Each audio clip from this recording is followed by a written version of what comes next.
Hello and welcome back everybody to True Remembrance. So, the part where we are at right now in the game is called Love in the Time of the Dolor. You can see that in the last save file 8. So, this either means that the lady we just got to know has some kind of romance going on, or that Black Iris and La are going into more serious stuff. We'll see about that, I guess. Alright, here we go. We got back to our place shortly before sunset. La and I were busy making dinner when there was a knock at our door. Now La had her hands full, literally, with hamburger meat, so I went to see who it was. I looked out the peephole. I'm sorry. I'll leave a link right here why I'm laughing right now, and you will understand. Click it! I dare you, click it. And sure enough, there was someone standing there. I opened the door a crack.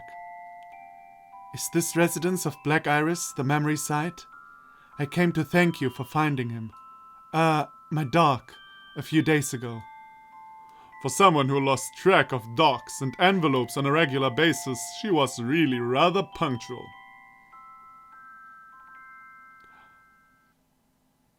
No, you know why I think I thought she looked a little bit like Black Iris? Because she looks so serious. Like she really looks serious. But now looking at them both at the same time, she really doesn't look like Black Iris at all. Well, all that much, I mean. I opened the door the rest of the way. Sure enough, there Jekyll was, along with the young woman I'd bumped into at Aroma. Her face stiffened when she saw me. Maybe it was surprise. Maybe it was something else.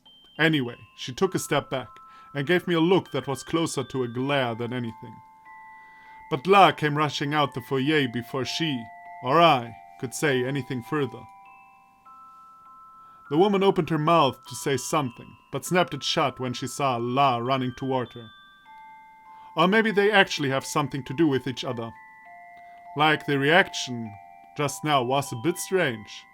Like her being a bit shocked and stuff, but Black Iris already saw her. Like if he recognized her, why wouldn't he say something in his inner monologue we are reading? So, you're Jekyll's master. Isn't that wonderful, Jekyll? Aren't you happy to be with her again? La squatted down to bring herself face to face with the dog. Then she looked up at our guest and inquired, May I pet him? Oh God. Right, I gave La like this voice. Now what does the woman get for kind of voice? Like my women voices are kinda limited. You may or may not believe this. Oh, of course. No, that sounds exactly. Oh, of course. But that sounds too young now, doesn't it? I'll just read it. You know, when the text says La is talking. When this text says woman, the woman is talking. It's as easy as that. Oh, of course. He'd love it. The woman finally let a smile creep onto her face. She handed over the leash to La, who took it gladly. Jekyll, on the other hand, started jumping up and licking La's cheeks, even more gladly. Obviously, he remembered who she was. That tickles. When she turned back to me after watching La and Jekyll frolic about, there was no hint of iciness left in her eyes anymore. My name is Lips. I am a memory site. Oh, so you don't know each other. I don't know. I came here to thank you for taking care of Jekyll when he needed it most. So if there's anything I can do for you, please. She said with a voice as clear as the winter sky. She bowed deeply. Her long hair spilled over her shoulders as she did so. Oh no, we didn't do much. If you want to thank someone, go see Rook. The guy who operates Roma. Roma. Roma. Like he's the boss in charge of the capital of Italy, you know. He's pretty important. Oh yes, I've already done so. Oh, and here. I didn't have any idea about how to thank you, so I brought you some sweets. Lips held out a nicely wrapped package. For a moment, I had no idea whether I should accept it or not, but only for a moment. I took the box. Well then, I'd best be off, god damn it. And that is exactly what she would have done had La not stopped her. Wait, Lips, would you stay a while? Okay with you, Black Iris? I wondered why she was asking me at all. This was her place as well, obviously. I nodded anyway. La looked happy about that. You haven't eaten yet, correct? Care to have dinner with us? But... also, love to play with Jekyll some more. May I? Whatever doubts Lips might have had, they evaporated at this point. She nodded with a smile. Then I'd love to. Thank you very much. She wiped her feet on the mat. Actually, Jekyll came bounding up and intimidated his master as well, and came on in. Intimidated.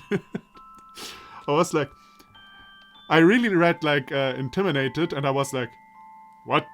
In my head, but I thought like, okay, the text says that, I'll go on. And while clicking the text away, I read it again, and I saw it said imitated. God damn it. Me no English. No news, but me no English. And La, while she was proving herself to be quite the host, she led Lips to a chair, brought her a nice cup of tea, and then went back into the kitchen to get dinner done. This left Lips and me alone together in the living room. She looked at me every once in a while. Obviously there was something she wanted to say, but I ignored all that. After the cooking was done and the table was set, we took our seats. Lips looked totally amazed by the multi-course banquet that had been laid out in front of her. Oh wow, you made all of this, huh? I don't think I caught your name. La. No, not at all. Black Iris helped too. No, wait, more like he did everything, and I helped him. A few weeks ago, that would have been true. Now it was a lie, though. La had turned herself into an extremely good cook in the meantime. She had come a long way, too. At the very first, it was dangerous to even let her handle a knife, but now she basically ran the kitchen. Oh wow, I'm looking forward to this. I haven't eaten home cooking for such a long time now. Lips said with a gentle shrug. La just beamed at her. After dinner we had coffee and the sweets that Lips had brought us. Well, actually, I was the only one eating. Lips and La were too busy playing with Jekyll to be doing much of anything else. Lips, you're a memory site, correct? Oh yes, of course. Wait, aren't you one as well? She's my guest. I completed the sentence for her, as she didn't look like she was going to be able to get it out. Lips turned to look at me for a moment. Obviously, this was surprising to her. I see. You two... well, see, you get along so well that I thought... Memory sites have been known to move in together, you know. Oh, no. Is she like actually blushing? Like, I never realized that so far. But apparently when she looks really embarrassed, she's blushing a bit in her sprite. But really just a little bit. That's a nice touch. You know, usually when they are blushing in anime, oh, whoops. Whoa, where is the game gone? Ah, there's the game. Whoopity-doo. Usually in anime it's like really over the top when they blush. But that is also kind of necessary to actually be able to visualize that. And this is a good example for that, because I didn't find out she blushes until now, and I'm pretty far into the game. And I'm pretty sure I have seen her look like this before. Where was I? Ah, yeah, at the beginning of the sentence. You know, it was like clockwork these days. Whenever anyone said something like this to La, she invariably blushed, and furiously at that, in a matter of seconds. Have you been one for long? A memory site, that is. Oh no, I've just wrapped up my first year of service, actually. I see. Wait. Black Iris, how long have you been one? About 3 years, I think. We talked about this and that until it became very dark out indeed. Lips stood and indicated that she'd better be heading home. Alright, I'll walk you to the station. Lips nodded silently. La piped up, said she wanted to come along too, but I made her stay at home. I expected her to argue, but she looked up at me once, closed her eyes and nodded. So I guess we'll find out now if they have backstory or not. We walked along for a while. We said nothing to each other. Lips kept her eyes fixed on Jackal. I kept mine on the road ahead. But when we reached the copse of the trees, she began to talk. Dinner was so delicious. You'll have to tell La thank you for me. Wait, I came to thank you in the first place, and now... I suppose. Enough small talk. I'd like you to return what you took from me. And what might that be? You know as well as I do. You've been holding on to something of mine ever since we bumped into each other at the Roma today. Oh, so that is why they are behaving so strangely. Okay. She stopped and held out a hand expectantly. I sighed and smiled bitterly. You say that so shamelessly, as if you had nothing to hide. But tell me, what were you doing with the gun anyhow? She had been concealing it earlier. No, wait, she had been concealing it earlier at the Roma, but it was obvious when I bumped into her, which was why I picked her pocket without a second thought, because no one other than the military personnel was supposed to have access to firearms in this town. Your heart is as black as your hands are sticky, I see. I'm afraid you ought to be a lot more careful about concealing something like this. You're not getting it back. Sorry. It's for self-protection. I swear, please give it back. Self-protection against whom, I wonder? This town is a peaceful place. Or at least, it would be, if not for you and your friends. I brought the envelope out of my pocket. Lips went pale, and then started clenching her teeth. Did you read it? Obviously.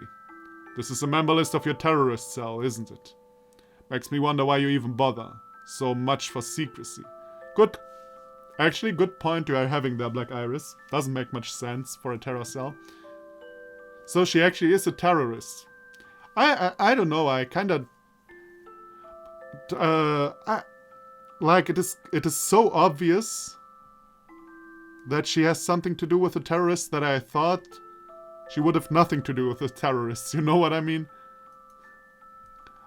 Although these are all code names, so there is no way I'd know who these people really are. Give it back!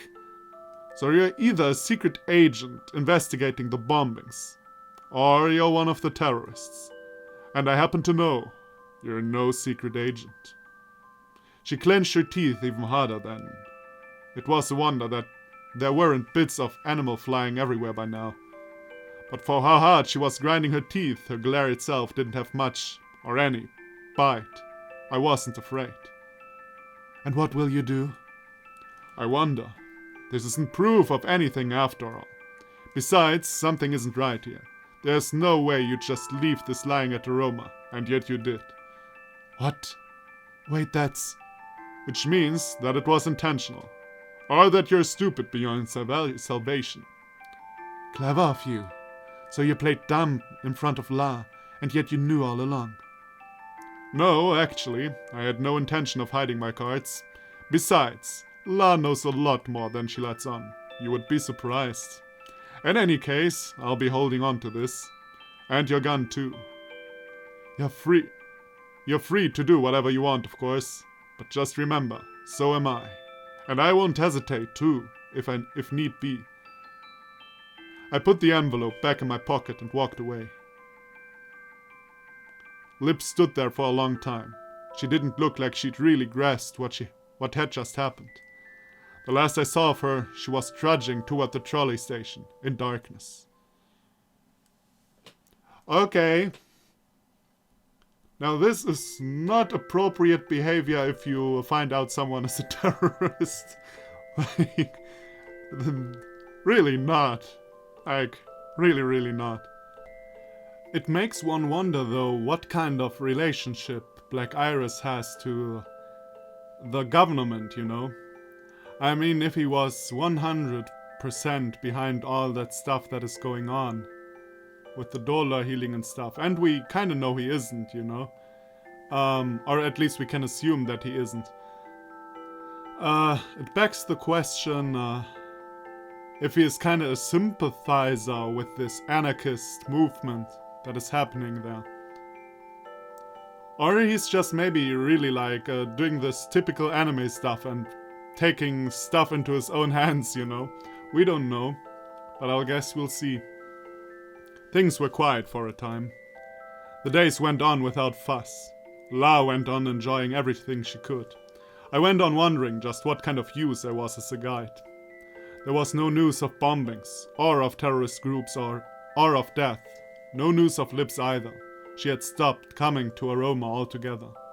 Rook was a little... No, make that insanely unhappy about that last bit. The next time I bumped into her was almost a week afterwards, in broad daylight. We had finished eating lunch at Aroma, as per usual, and were wandering around the area when La found a bookstore. Now La loved books. She read them voraciously, no matter what genre they were. Short fiction, non-fiction, horror, romance, science fiction, fantasy, she devoured them all. Speaking of which, I had not taken her to the library yet. I had promised her I'd do so some time ago, but then a lot. For instance, the bombings and Lips. Lips. This is a strange name. Why the hell is she called Lips? I'm always reading like Lips and I'm thinking, what Lips? What Lips? Oh, that's her name, right. It's a strange name choice. Happened. On the other hand, I mean his name is Black Iris. Which was why it had totally slipped my mind up until now. To be honest, I felt kind of guilty about that. La, if you find a book you want to read, come get me. I'll be waiting over there on that bench. La nodded with a smile and rushed into the bookstore. Such a simple thing made her so happy. Made me wish I had figured that out about her a lot sooner. Then again, this was the kind of thing that I never noticed until it was too late. Until what was too late? In general, or are you talking about something specific? I looked around the area.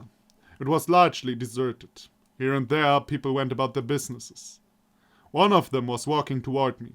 I looked closely. This was a face I knew. Then she was standing before me.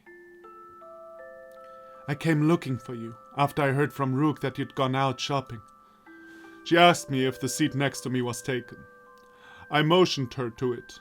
She sat down. Listen to me. They know about the list. I don't think they know that you have it. But still, be careful. You haven't destroyed it, right? If you have, then I can't help you. No leverage, see? So I hope for your sake. Oh, speaking of which, I'd like my gun back. Please. It's too late for any of that. She narrowed her eyes. Obviously, she thought I'd set a trap for her or something. I just waved her into silence. Then I motioned her to take a look around us. A good, long look. You were followed. I stopped her from thrashing about too obviously, and then I sighed. Deeply. It looks like you can't help me at all. I'm sorry. There was no point in getting angry at her at this point. And in any case, one of our mysterious observers was hiding under the eaves of that building over there. But at that range, he probably couldn't make out a word of what we were saying. Oh well, don't worry about it. I'll deal with this myself. You probably ought to go hide somewhere, though. This might get messy. What makes you think I'll do that? Give me my gun, please. I have no idea what you're planning on doing, but I'll tell you one thing, it won't work. Lips just clenched her teeth again for a time. It seemed like forever. Finally she nodded, stood and left. And although they were trying to be inconspicuous, it was obvious that several people were tailing her. One of them, the man from before, stayed in the area. He was obviously focusing on me. So I gave him no reason for suspicion. I waited there for La, and soon enough she came running toward me, with a heavy looking bag in her hands. I found lots of books. They all look so fun. Makes me really happy. For a moment, I forgot all my troubles and smiled back at her. But she had already caught on that something was up. She looked up at me gravely. I stood up and we began walking down the street. Sure enough, we were being followed. Black Iris, was that Lips you were with? Yeah, it was. She seemed like she was in a real hurry. I see. She stopped and looked back for a second, the disappointment obvious on her face. It was really quite amusing to watch the man almost jump out of his skin and then duck into a store for cover. Oh la, I have something to do, so would you mind waiting for me at the Roma? That's fine, but... I smiled ambivalently. I didn't want to say much more to her about what was going on at this point, so we headed on over to Aroma. Now obviously, the people who were tailing me knew all about Aroma. They had to, given that they'd originally been after Lips. But Rook could probably take care of one guy easily, and then some. So after I had deposited her inside, I walked back out. My shadow looked a little confused as to whether he should stay and observe or follow me. Eventually, he chose to come after me. I wonder if that was a metaphor. Or just that he himself is not indecisive if he should face the threat or protect La or whatever. I lost him fairly easily as I made my way through the back alleys of 6th Street. This old quarter of 6 was a maze of twisty passages, all alike. It was hard to find your way even with a map if you didn't know the area. I wasn't sure that this would be enough, but sure enough, no sign of my follower. So he was even less intelligent than I had expected. So I doubled back and started shadowing him. He had found his way back to 6 Main Promenade by now. He walked toward the trolley station, and then went right past it. He was heading for 5th Street on foot. 5th Street was filled with residences. I, of course, happened to live in one of these when I wasn't on duty. The man looked to his left, to his right, behind him. He was obviously spooked. Finally, he shrugged and walked into an old apartment complex. I found a hiding place and waited, but my shadow did not re-emerge. Instead, it was another man who stepped out into the daylight. A man whose face I knew. He headed down the street and into the trolley station. I stopped my pursuit at this point. There weren't many passengers on the trolley even on heavy days, so I didn't want to risk discovery. Because if I knew who he was, the opposite had to be true as well. No, I want to go on a little bit, just a little bit. La was nowhere to be found by the time I got back to Aroma. My heart sank. I turned to Rook and asked him what had happened. Oh yeah, God, no, please don't tell me you left. That lady who only came a bit ago said you had something. Oh God, no, okay. Why I'm not reading the text out, am I stupid? Oh yeah, that lady who owns Jackal came by a bit ago. Said you had something of hers that she needed, double quick. So La went with her, to find you. Why, what is... You could have been intelligent enough to tell Rook to not let her go. You fucking jackass. I sprinted out of the place before Rook could finish his sentence. Damn it all. It was too late now, but for crying out loud I should have told Rook that something was up. Lips probably thought that her list and her gun were at our place on 8th Street. No wonder. So that's why she went after La. I caught the next trolley to 8th. The train hadn't even stopped when I jumped off and started sprinting down the streets. When I got to the copse of trees, I noticed the profusion of footprints all around.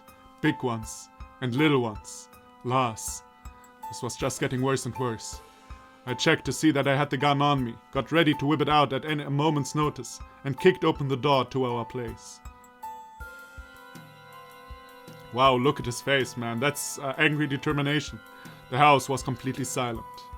It had obviously been ransacked, but there wasn't a soul around anymore. No, actually, Lips was sitting motionlessly on the living room floor, although I was beginning to doubt that she had a soul. Lips, what did you do to her? She looked up slowly, as if her mind were swimming in mud. Then her eyes opened wide. She took my arm and refused to let it go. She was shaking. Oh my God, I'm so sorry. I thought I'd lost them for sure, but... Great. She was going to have to calm down, now. We were just wasting time here. Although I did have one crucial piece of evidence now. She had been followed to our place. That's why the terrorists knew to strike here. Sorry about that. I think I'm fine now. She let go of my arm, took a few big breaths, and began to explain what had happened. So I came to your place. I wanted to get my gun back from you, at the very least. But the moment I got into the house, a couple of men from the group rushed me. 3, maybe 4. They took me down pretty quickly. La tried to help me, but she was taken hostage. Oh, she was taken hostage, was she? Most likely.